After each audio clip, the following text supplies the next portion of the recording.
wani abu da ke yanzu shali gwamnati ko ta san da shi. Menene dan garba? Menene? Idan ba ta san shi ba, kila. za mu zo mu sanar da ke gwamnati kwanaki bincika. Gwamnati mu za mu sanar da ke yanzu in ke ba ki san shi ba. In ke ba ki san shi ba, gwamnati kwale mu san da ke kuma kwale ki taimaka. Tun da dai haƙƙin ki ne. Haƙƙinta ne dan garba. Mu talakawa mun gaji. Yau ma dai ga ma cikin shirin ga koshi ga kwanan yunwa na wannan rana. Ta ku ji cewa iyayen da aka sace 'ya'yansu 'yan makaranta a jihar Kebbi sun ce yana da wuya su sake tura yaransu mahallaka. Kasancewar yanzu makarantu sun zama sansanin mutuwa a tare a ɗauke a lula daji. Suna mai cewa muddin gwamnatin jihar Kebbi za ta ci gaba da baccin sakaci. To ba shakka makaranta ta sha zabanta ta huta. Shi ilimi kan wajibi ne ga ɗiya mace. To amma kuma ga abin da yake faruwa ga makarantunmu sakaci na gwamnati babu cikakken tsaro. To kaga wannan sai dai mun tsaya mai nazarin abin da muka ga ya kamata amma gaskiya dai muna shakku. To shakku kada yanzu misali lokacin da aka yi wannan abun ai kaga an ce jami'an tsaro sun jaye yan awa 1.5 ne ko awa nawa ne sai gashi kuma wayannan mutanen sun zo. Ita gwamnati ta ce jami'an tsaro sun yi bakin kokarin su wajen an so su ko? To su kuma waɗannan mutane sun yi bidiyo sun ce ba ƙarfin bindiga ba ne tunda bidiyo nan ba ɓoye ba ne kowa ya gan shi. Kwamishinan yaɗa labaran jihar Kebbi ya ce ba shi da masaniyar yadda aka yi wajen karɓo ɗaliban can. Sulhu aka yi ko ɓarin wuta aka yi aka karɓo ɗaliban nan. Wannan kuma sai azumi wanda suka je wurin suka mu nan muka tsaya nan binne Kebbi muka tsaya muka ta addu'o'in mu an kama na ƴaƴan mu an kama na yaran mu yanzu aka karɓo su wannan kuma da yake ban je wurin ba sai a lalubo wanda sun. An ji gwamna na cewa kokarin jami'an tsaro ne suka karɓo su. To in ya mutu haka take cewa an yi kokari an karɓo su yadda aka karɓo su wanda ga maka ni a matsayin kwamishina na information na jihar Kebbi ni abin da fi damuna shine an karɓo yaran nan kuma alhamdulillah sun dawo hannu. Yayin da a iya cewa su ma 'yan kodagon nan su 45 mata da maza da aka kwashe lokacin tafiya gona a karamar hukumar Dankuwar Sagu har yanzu suna cikin daji ba a karɓo su ba. Karfe 9 na safe zuwa 10 aka tare su aka kwashe su 45 mata 35 maza 10 haka aka ɗauke su a cikin garin Wasagu ranar Litinin. Kaga ya kamata yadda aka yi kokari aka karɓo waɗannan su ma waɗannan a yi maganar su. Wallahi yanzu suna hannu a rike. A yanda muka ji sun bugo waya sun ce kowa ya ba da miliyan 2 ya karɓo nasa. To ga wanda haka ya je kwadago na waken suya kana mishi magana miliyan 2 ka gani ai bai dace ba saboda haka ya kamata gwamnati dan girman Allah ta yi kokari tunda ta karɓo nata na hannunta. Sannan daga jam'iyyar adawa sun nuna takaicin abin da ke faruwa. Abin kunyan da aka yawa. Wanga abin kunya da an kai wato an tudda mutuncin gwamnatin Najeriya. An tudda mutuncin gwamnatin jihar Kebbi saboda an yi amfani da kalmar ƙarya. Da sauran batutuwa da za su zo a cikin wannan shiri wanda kamar kullum kungiyar Kebbi Youth Progressive suke ɗaukar nauyin kawowa ƙarƙashin kwamarar Musa Kalla sunana Kabiru Inuwa wato Malam Zirge Dan Muhammad daga nan birnin faɗi gaskiyar ka dan Allah sai ku biyo mu. Wani abu da ke yanzu shali gwamnati ko ta san da shi. Menene dan garba? Menene? Idan ba ta san shi ba, kila. za mu zo mu sanar da ke gwamnati kwanaki bincika. Gwamnati mu za mu sanar da ke yanzu in ke ba ki san shi ba. In ke ba ki san shi ba, gwamnati kwale mu san da ke kuma kwale ki taimaka. Tun da dai haƙƙin ki ne. Haƙƙinta ne dan garba. Yau shirin dai ya kalli matsayar iyayen da aka sace wa yara 'yan makaranta a jihar Kebbi wanda bayan kwanan daji da iskar kak da kwana akan dandare ya ƙasa yanzu haka dai Allah ya nufa sun fito daga wancan tasku da nufin tambayar iyaye shin idan al'amura sun lafa yaya matsayin karatun 'ya'yansu a wannan tsari a jihar Kebbi kenan wato a ƙasar da ake cewa gobe za ta fi yau kyau sai ga yau ta fara kama da jiya ta kama da bara ta kama da shekarun baya da ake ihun tsaro amma abin mamaki an waye gari wuya ya ci amanar yatsa wanda babu shakka wannan al'amarin kallo ne wanda yanzu zaka iyayen da aka ɗauke musu yara 'yan makaranta a jihar Kebbi ta hanyar daka musu wawa a wani tsarin ɗauka amarya aka lula daji wanda sanadin hakan iyaye da yawa sun shiga damuwa amma Allah cikin ikon sa yanzu zaka dai yara sun sami yanci sun fito ko da yake dai fitowar ta baya da ƙura lokacin da gwamnatin jihar Kebbi ta bakin gwamna Kaura ya bayyana kokarin jami'an tsaro aka samu nasarar karɓo waɗancan yara 'yan makaranta sai gashi an hangi wani bidiyo da 'yan bindiga tare da yaran suna kirarin cewa sun ba da waɗancan yara bisa maslaha amma dai ba tare da bakin bindiga ko kokarin jami'an tsaro ba domin lamarin can yafi karfin su suna tabbatar da yara wannan al'amari ko da yake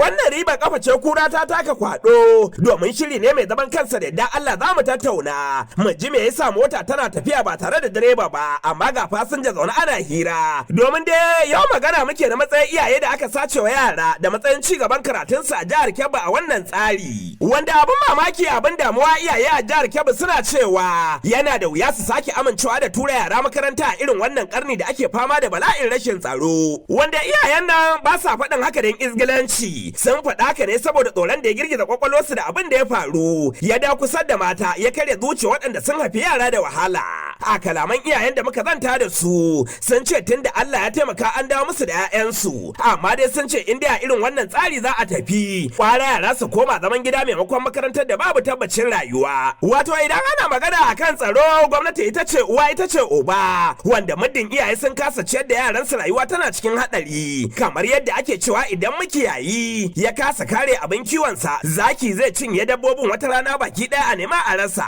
haka a yau tsaron jihar Kebbi ya zama cuta mai yawo da suke cewa mai wahalar magani saboda a cewar su gwamnatin bata yadda cewa akwai wannan ciwo ba illa a yanzu da al'amarin ne ya fito fili babu ja babu gudu dole ne a amsa shi wanda masu iya magana na cewa gwamnati ba raguwa bace amma idan ta zama a hannun rago yan taurin kai mugaye za su hau gadon iko kowane iri ne kamar yadda ake gani a wasu jihohin Najeriya da sunan karancin tsaro kenan wanda a yau a jihar Kebbi yan bindiga sun zama kamar iska suna shigowa babu izini suna fita babu tsangwama iyaye kuma sun zama ribar da ake kirga 'ya'yansu a wannan tsari wanda yanzu haka iyayen suna cewa makaranta a jihar Kebbi a huta har sai gwamnati ta tabbatar da cewa tsaro ya dawo daidai da abin da ake nema saboda wannan tsari babu shakka ya jefa su a cikin firgicin rayuwa abin da ba za su manta da shi ba wato irin abin nan ba a zaunawa a cikin wuta a ce ana zancen ruwan sanyi gazawa ko ganganci yanzu haka dai wannan tambaya ita ce tambaya da irin waɗancan iyaye da al'amarin ya rutsa da su suke neman ba a sai a tsarin gwamnati malam Ibrahim mahaifi ne da ya shiga damuwa cewa batun makaranta a jihar Kebbi babu shakka shi da yana tunani lalle shi ilimi kan wajibi ne ga ɗiya mace to amma kuma ga abin da yake faruwa ga makarantunmu sakaci na gwamnati babu cikakken tsaro to kaga wannan sai dai mun tsaya mai nazarin abin da muka ga ya kamata amma gaskiya dai muna shakku menene abin shakku a ciki to shakku kada yanzu misali lokacin da aka yi wannan abun ai kaga an ce jami'an tsaro sun jaye yan awa 1.5 ne ko awa nawa ne sai gashi kuma wayannan mutanen sun zo to kaga ba shi da tabbas yanzu a ce za a ƙara tabbatar da ba jami'an tsaro a wannan wuri ko kuma dan abin da ya faru sau ɗaya sai tsorata ku ce kun fara tunanin hana yaran ku koma makaranta to ai shi ne ce da kai yanzu tukunna kaga muna nazari saboda gwamnatin kasan ba tabbas gare ta da irin wannan ko ta ce za ta yi abu kaza to abin ba wai tabbas gare shi ta yi ba wannan abin da ya faru shine abin firgici wannan abin da ya faru shine abin firgici ga kowane dan adam ba ma wai mai da a shiga wannan makaranta ba ai kuma gwamnatin jihar Kebbi ta ba da tabbacin ɗaukar matakai to in kan ta yi wannan to shikenan sai mu gani a ƙasa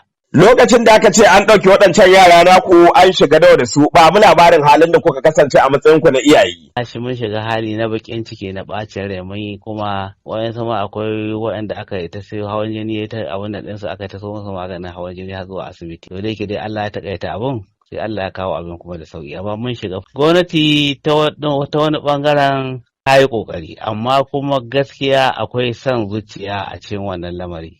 To akwai wani abu dai lauje cikin naɗi wanda mu ba mu gane ba, amma gaskiya dai kan mu dai abin dai to dai gashi nan dai. Ita gwamnati ta ce jami'an tsaro sun yi bakin ƙoƙarin su wajen an so su, ko? To su kuma waɗannan mutane sun yi bidiyo sun ce ba ƙarfin bindiga ba ne tunda bidiyo nan ba ɓoye ba ne kowa ya gan shi. Sun ce su sun ba da ne bisa ga wani sulhu tsakaninsu da manya, ko? Na'am. Ko ba haka suka ce ba kowa ga wannan bidiyo ba abu ba boye bane amma kuma ita gwamnati ta zo ta ce wai jami'an tsaro ne sai karɓo wannan mutane wannan yara to amma ku wacce magana kuka fi kamawa a ciki kenan to ni dai karan kaina na fi kama ta wannan ɗan bindiga da suka ce sulhu a kai ya za a yi saboda Allah a ce wai a yi sulhu da ɗan bindiga ai wannan bata taso magana ma sulhu da ɗan bindiga bata taso ba a matsayin gwamnatin tarayya mai jami'an tsaro kala-kala ga sanan kuma da yawa akwai hanyoyin da za a bi a karɓo su ko da an ɗauki matakin bindiga akwai hanyoyin da jami'an tsaro za su bi. Ni ba jami'in tsaro bane amma na san akwai hanyoyin da jami'an tsaro za su bi. Su karɓo su ba tare da wani sulhu ba. To yanzu kana da kalaman godiya bisa kokarin da gwamnatin ta yi bata huta ba sai da ta karɓo yaran naku. Shin kokari kamar yaya? An zo 'yan ta'adda sun ɗauke muku yara kuma gwamnati ta kasa bacci sai da ta karɓo su. Wannan abin kunya ta yi gudu shi yasa. Kamar ya abin kunya ta yi gudu. A kai ma ka sani. Abin kunya ta yi gudu. Wannan ba abin ku fito kuna munna kuna gode mata bane. Duk lokacin da kai ka shiga wani hali ko kuma wani naka ya shiga wani hali sai wani ya zo ya yi maka ƙoƙarin cewar ka fita daga cikin wannan hali. To duk hanyar da ya bi ko mai kyau ce ko mara kyau ce to za ka ɗan yaba masa daidai gwargwado. To saƙo na gwamnati kamar yadda take faɗa da bakinta ta ɗauki mataki na sa jami'an tsaro kowace makaranta ta kwana musamman ta yara mata. Yanzu misali in ka shiga Zamfara duka bance duka wadda waɗanda na gani da ido na makarantu na kwana na mata da na maza duka katanga an yi katanga an zagaye irin wayan nan da ake sawa saman katanga. Na ga irin wannan makarantun sun fi kirga a Zamfara. To kaga nan ma ya kamata gwamnati ta ɗauki wannan mataki ta sa wannan wayoyi na saman katanga sannan kuma ta ɗauki da tsauran matakai tunda tana da jami'an tsaro. Kai man gwamnati dai ta ɗauki mataki gaskiya gwamnati ta ɗauki mataki na tsaro a makarantun yaranmu mata da maza don kowace irin makaranta waɗannan mutane suna iya shiga tunda sun shiga university mun gani ba ɗaya ba biyu balle wannan secondary ta cikin daji. To saboda haka gwamnati ta ɗauki matakin tsaro fiye da yadda ake zato. Ga sojoji nan ga 'yan sanda nan ga sauran jami'an tsaro waɗanda za a sa 24 hours. To ya kamata gwamnati ta ɗauki wannan mataki gaskiya. Har wa yau dai a maganar matsalar tsaro a jihar Kebbi ya sake kokawa da sace mutane 45 masu tafiya kwadago wanda ya ce ya kamata gwamnati tunda ta ceto ɗalibai 'yan makaranta su ma a taimaka a karɓo su. Ka san Wasagu an ɗauki mutum 45 a cikin garin Wasagu yara sun fito 'yan mata da zawarawa da ɗaiɗaikun mata aure haka ɗaiɗai da masu gonakin sun zo za su je aikin waken soya. Karfe 9 na safe zuwa 10 aka tare su aka kwashe su 45 mata 35 maza 10 haka aka ɗauke su a cikin garin Wasagu ranar Litinin. Kwana nawa kenan tsakani. To amma abin mamaki sai gashi gwamnati ni ban taɓa jin ma gwamnati ta yi maganan waɗannan na Wasagu na 45 ɗin nan ba sai waɗannan 25. To kaga ya kamata yadda aka yi kokari aka karɓo waɗannan su ma waɗannan a yi maganar su. To waɗancan baka tsammanin wataƙila iyaye sun je sun yi kokari sun ka kuɗi sun karɓo su. A'a ba su yi ba Har yanzu suna hannu a riƙe. Wallahi har yanzu suna hannu a riƙe. A yayin da muka ji sun bugo waya sun ce kowa ya ba da miliyan 2 ya karɓo nasa. To ga wanda haka ya je kwadago na waken suya kana mishi magana miliyan 2 ka gani ai bai dace ba saboda haka ya kamata gwamnati don girman Allah ta yi kokari tunda ta karɓo nata na hannunta wanda ta fi damuwa da su to don girman Allah gwamnati ina kira ga wannan gwamnati ta karɓo wa'ancan mutanen nan na Wasagu mutum 45. Yau din nan yau an je wani ƙauye jikin Wasagu ne duka bai wuce kilomita 1 ba an ɗauki mutum 9 yau. Wanne gari kenan? Kurmaci. Wani kawai a cikin Kurmaci yau din nan da muke magana da kai saboda haka don Allah muna roƙon gwamnati da Allah da ɗauki matakan tsaro ga wannan sashi namu abin da ya kawo duka dai dan Wasagu musamman dan Wasagu ta gabas. Kwamishinan yaɗa labaran jihar Kebbi Ahmad Yakubu ya ce yadda aka karɓo ɗaliban bashi da masaniya illa dai abin da suke fata a ce ɗaliban nan sun fito gashi kuma an samu wannan nasara. Na ɗaya ta hannun Allah ka samu don mun ci addu'a. Mun addu'a wasu sun addu'a ba inda ba yi addu'a ba yan Najeriya kansu ya haɗu akan wannan lamari ba maganar siyasa ba maganar wani aƙida dai haka Allah ne ya kawo wannan nasara da shi muka roƙa. Na biyu kuma kamar da ka sani kuma kamar da nake ga yawanci yan jarida akwai tabbaci da muke da shi ne cewa bi iznillah za a sako su tunan ɗaya dai kuma da gama kuma yi addu'a sannan kuma gwamnan mu Dr. Nasiru Idris Karon Gondo ya tashi haikan da naƙin ya tashi ba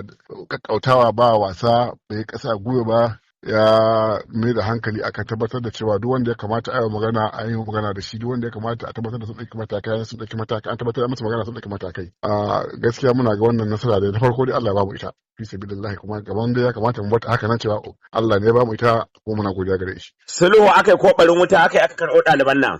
wannan kuma sai a nemi wanda suka je wurin suka je suka mu nan muka tsaya nan bin kabi muka tsaya muka ta addu'o'in mu an kama na ƴaƴan mu an kama na yaran mu yanzu aka karɓo su wannan kuma da yake ban je wurin ba sai a lalubo wanda suka je wurin. A matsayin ku da idan gwamnati ba ku da masaniyan matakan da aka baka karɓo su? A matakai ai kamar na ga maka babu da zai mu a matsayin mu na jama'ar jihar Kebbi babu da zai maka kamar dawo wasu yadda aka suka dawo wuta aka yi me aka yi kai dan jarida ne ka je ka lalubo wanda suka je wurin. An ji gwamna na cewa kokarin jami'an tsaro ne suka karɓo su. To in ya fita haka take cewa an yi kokari an karɓo su yadda aka karɓo su kamar na ga maka ni a matsayin kwamishina na information na jihar Kebbi ni abin da fi damuna shine an karɓo yaran nan kuma alhamdulillah sun dawo hannun iyasu. Amma an ga daga baya su waɗancan 'yan ta'adda sun fitar da wani faifan bidiyo da ke nuna cewa sulhu aka yi ba karfin jami'an tsaro bane domin ba za su iya ba. To yanzu har yanzu dai kana magana da jami'an tsaro ni kuma ba jami'an tsaro bane. Ya kamata ka lalubo su ka ji su jami'an tsaro ya aka yi abin da aka faɗa gaskiya ne bai dace a matsayina na farar hula ka tambayi an zargi sojoji da kaza ba tunan ni ba soja bane su dai kamata ka lalubo ka tambaya da yan sanda. Akwai kuma wasu ɗaliban na Danko Sagu har yanzu an ce suna hannu waɗanda suka tafi gona ina labarin su tun daga wannan sun fito. Ba wanda yake hannu guda 24 nan da ke mana babu wanda yake hannu. Ba daga cikin ɗalibai waɗanda suka tafi gona aikin gona aka ɗauke su 45. Ban ji labarin wannan ba. Ba ka da masaniya?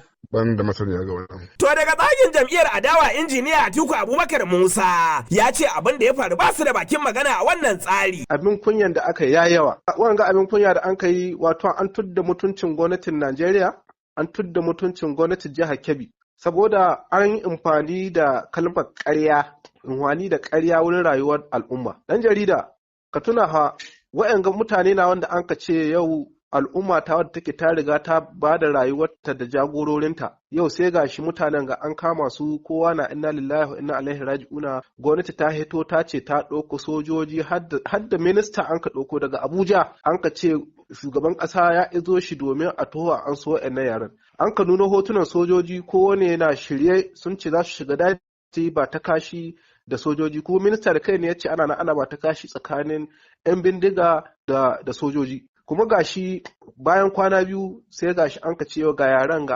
an so su minista da kai ne ya hito ya yi bayani da 'yan jarida cewa an yi ba ta kashi an so 'yan yara sannan kuma shi kai ne mai girma gwamnan jihar Kebbi ya ce su yi amfani da jami'an tsaro sun an so ɗalibai abin kunya abin ban takaici 'yan jarida sai gashi bidiyo ya hito na 'yan bandis sun hito suna bayani cewa suna tambayar ɗalibai da kansu suna tambayar su sun taɓe su suna cewa a'a sun yi musu wani abu na musguna suna cewa a'a sun cuta musu suna cewa a'a da an ka karɓe ku da ƙarfin sojoji aka karɓe ku yara suka ce a'a sojoji da jirage sun biyo biɗar ku suka ce sun biyo sun anshe ku suka ce a'a gwamnati na iya karɓar ku suka ce a'a kuma sun da kansu ji ɗan bindiga da kai ne na cewa gwamnati ba ta iya ansa wa'yan yara sun dai bi ta hanyar sulhu tsakaninsu sun ka kai ƙarshe to wanga ƙarshe da an ka ce sun kai mu ba mu sani ba ta gehen ba su kuɗi na ko kuwa a ta gehen tattaunawa na a kawo wasu jama'a su kuma su anshi wasu jama'a gare su. Ka tsammanin kokari suke su dakile kokarin su gwamnati da kuma bangaren sojojin da suka samu nasara da sauran jami'an tsaro. Ka san inda abin matsaro yake wato yanzu rayuwar ɗan Najeriya tana cikin wani babban hatsari dan saboda inda babban matsalar take wato gwamnati ho an ka ce wai sai ka dan bandis irin yadda ya hitowa da izza yana magana ya mahi gwamnati ƙarfi. Ka fahimce ni ko? Don saboda yanzu shi talaka ya hi dube wato abin ga da muka dubi ƙauyawa da in muka ji ana cewa ƙauye na can talaka can ya kai shari'a in an ka buge shi ko in wani ya cima wani gona a ƙauye a ce wai in bandis shi ka shari'a muna dubin ƙaryata. To yau ga shi ya hito da hili ba ma gwamnati ba gwamnati tarayya da ita da 'yan bandits wato ya zama to yanzu abin ya hito karara kowa ya gani cewa ba ma ƙauyen daji ba daidai da gwamnati tarayya an tattaya kai kokinta wurin ɗan bandits haka don ga abin ya taddama talaka hankali inda haka an hidda kai yanzu baka imani da amincewa da kalaman gwamnatocin da jami'an tsaron abin da suka faɗa ba kenan dan jarida akwai yadda za a yi a taya an sai yarinya 20 da ɗan bandits a ce a yi ba ta kashi babu wanda ya ji ciwo babu wanda an kashe babu ɗan bandits ko guda da an kamo ai biri ya kama da mutum kyawa iske cewa yau ga dan bandits ko kwara guda na wanda an ka ce an halbe ko ku ai ga ruggasu da an ka tai dan jarida ka san abin ban takeici in ka kalli bidiyon da dan bandits sun kai bidiyo akai ne za ka ga mata cikin rugga mata hillani suna kai da kawowa ga dan bandits da bidiyo ga ruggasu ga matansu da yaransu suna kai da kawo wurin nan kuma ga yan bandits abin ban kunya abin ban takeici ba ma da jihar Kebbi da Najeriya gaba ɗaya sannan kuma ka dube gwamnati ko kunya hituwa ta ce mutane wai an yi amfani da ƙarfin soja an yi ba ta kashi an so yan gayar an dai amfani da dukiyar jama'a dukiyar talakawa. Wato ni nake nasara ya kamata ku kalla duk wannan kalubale ku aje daman da ya fati. Nuna kasawa da gwamnati babban matsala ce. Ka gane da amfani kuma da ƙarya wurin rayuwa da al'umma. Ai an ka fito fili an ka ce ga abin da an kai na maslaha don saboda a samu maslaha ga abin amma gwamnati ba ta son ta nuna ta kasa. Mun haɗi mun ce gwamnati ta kasa. Gwamnati ta ce a'a ba haka bane. To amma ga gwamnati da kanta yau ta hito ta nuna ma jama'a duniya cewa lalle ta kasa. Don wanga abin kunya ne.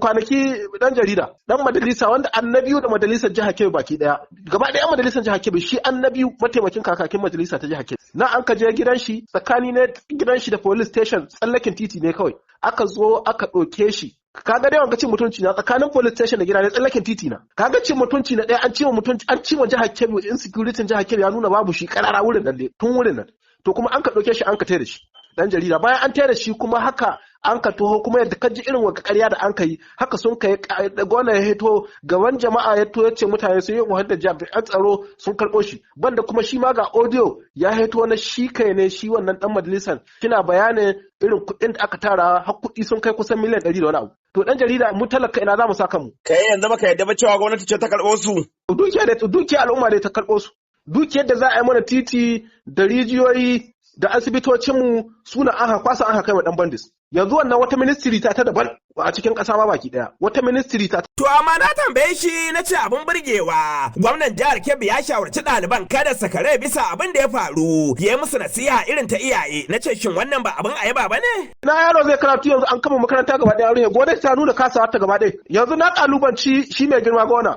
ya kai ɗane can inda an ka ɗauke yaran ga karatu in gaskiya na ko ko akwai bodin su kuldun nan wuraren ga wanda aka kai na kewayen gari yanzu daidai da ko bayan gari duk bodin inda ka sani a jihar Kebbi ko wata makaranta ta zuwa a tai a dawo duk an ruhe ta duk makarantun jihar Kebbi an ruhe wanda ai komawa bayana kuma nuna ma duniya na cewa lalle an kasa da ƙasa yanzu in kana tuna dan jarida ba ka zamanin rufe makarantun ko da ma lokacin hutu ya to kuma yanzu gwamnati za ta je ta dan gyare wallahi dan jarida abin kunya ɗaya na tsakiyar karatu ake ɗaya rana ɗaya an ka tashi an ka ce a ruhe makarantun ne saboda an kasa sannan kuma yanzu kaga an riga an buɗa ma waɗannan mutane an riga an buɗa musu hanyar kasuwanci wannan ministry an riga an ƙara mata ƙarfi dan babban ministry ta an ka buɗe yanzu ba kana kallo saboda kishi irin na gwamna ga al'ummarsa ana sako ɗaliban da aka ce a je a duba lafiyarsa aka yi musu hijabi suka fito shar abin burgewa kai dan jarida a ina gaya ma wannan abu kuma wato girma na ya riga ya faɗi zana abin gana ya kwace tsakiyar kasuwa ka san an ka ta halalabe kwado kowa da aka aire ni a ruhe lamarin tsaro Najeriya da kuma jihar har dai a ce ma jihar Kebbi dan kwanaki masu ba da shawarwari game da harkar tsaro sun hito sun haɗi sun kace a kula kan tsaro ya kai irin haka malam ɗan jarida sai gashi ƴan majalisar mu na tarayya da ƴan majalisun mu na jiha har da wanga da aka kama da shi cikin zaman da an kai wanga ɗan majalisa da aka kama kwanakin baya da shi cikin zaman da an kai sun kato sun kai Allah wadai da hitowar da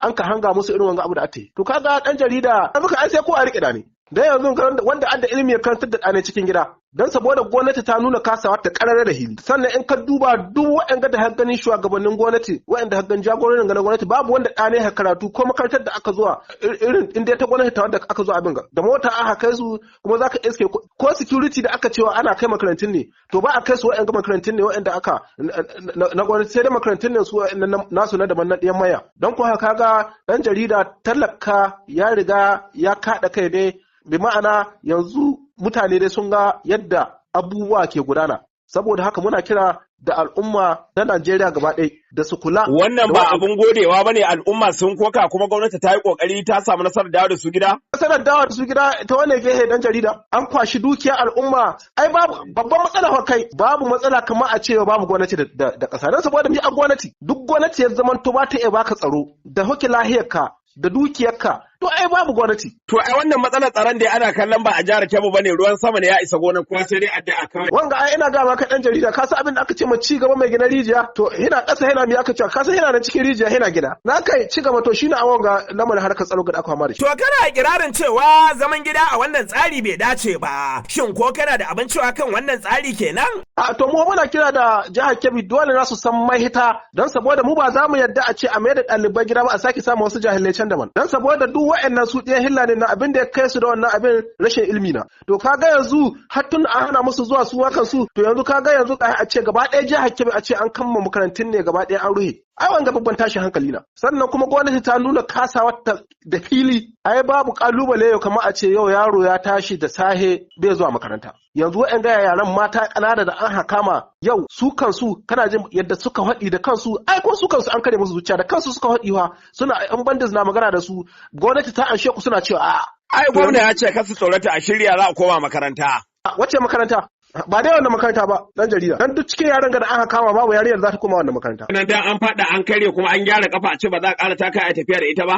To dan jarida ana takawa amma dai ka san dai ba wuri kusa ba. Ai gwamnatin watakila ta shirya ɗaukar matakan tsaro na sama da na baya. Yanzu dan jarida ai na gani aiki gare ku ya rage. Yanzu wa'annan yaran in kuna ina laba uwayen su ku bincika ku ja akwai wanda ka yadda ya ta sai ka koma wannan makarantar. Wallahi dan jarida ko kai addadi a makaranta bai ta koma wannan makaranta. To lallai jahilci ka wallahi babban masifa ta amma dai kan dan jarida ka tuna a kasa abin banda ci kai dan jarida. A'a.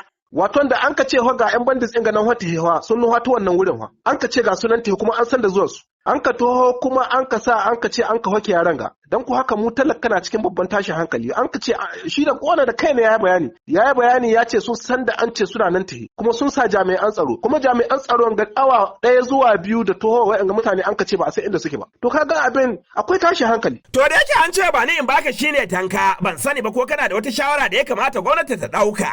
Ni sakona da gwamnati da kuma al'ummar jihar Kebbi ne da gwamnati. Gwamnatin jihar Kebbi ta ji tsoron Allah. Kamar kullun kungiyar Kebbi Youth Progressive suke daukar nauyin kawowa a ƙarƙashin kwamarar Musa Kalla. Sunana Kabiru Inuwa wato Malam Zirge Dan Muhammad daga nan birnin faɗa gaskiyarka. Nake cewa bisalam sai wani jikon kare ya da tsame kura. Wani abu da ke yanzu shali gwamnati ko ta san da shi.